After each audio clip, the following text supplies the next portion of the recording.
అవినీతి. రేవంత్ రెడ్డి సొంత అల్లుడు మ్యాక్స్బిన్ ఫార్మస్యూటికల్ కంపెనీలో డైరెక్టర్. ఎక్కడి నుంచి వస్తున్నాయి డబ్బులు? 100,000 కోట్లు వీళ్ళకి, ఫార్మస్యూటికల్ కంపెనీస్కి.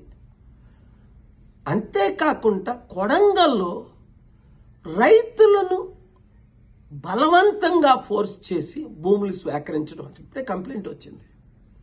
వదిలేది లేదు. గుర్తించుకున్నారు కదా మీరంతా.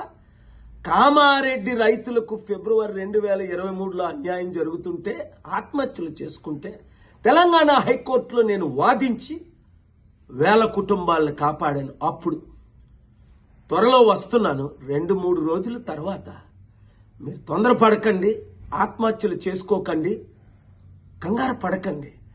వీళ్ళ అవినీతిని ఎక్స్పోజ్ చేద్దాం, కోర్టులకు వెళ్దాం, ప్రార్థిద్దాం. న్యాయం చేయడానికి నేనున్నానని గమనించండి. ఈ వీడియో అందరికీ షేర్ చేయండి. అంతేకాకుండా చిత్తుగా రాబోయే జనవరిలో జరగబోయనున్న సర్పంచ్ ఎలక్షన్లు ఈ పార్టీలన్నింటినీ చిత్తుగా ఓడించండి. ప్రజాశాంతి పార్టీ తరపుని ఇండిపెండెంట్గా పోటీ చేద్దాం అనుకున్నవారు, ఇతర పార్టీలు అనవసరం అనుకున్న వారు అందరూ నవంబర్ 28 11 గంటలకు ప్రజాశాంతి పార్టీ అమీర్పేట ఆఫీస్కి రండి. మార్పు రావాలి, మార్పు తేవాలి. ఆ మార్పు మనమే తేవాలి. లేకపోతే రేవంత్ రెడ్డి వచ్చి సంవత్సరం అయింది, 1,00,000 కోట్లు అప్ప. అప్పుడు ముందు 7,00,000 కోట్లు అప్ప.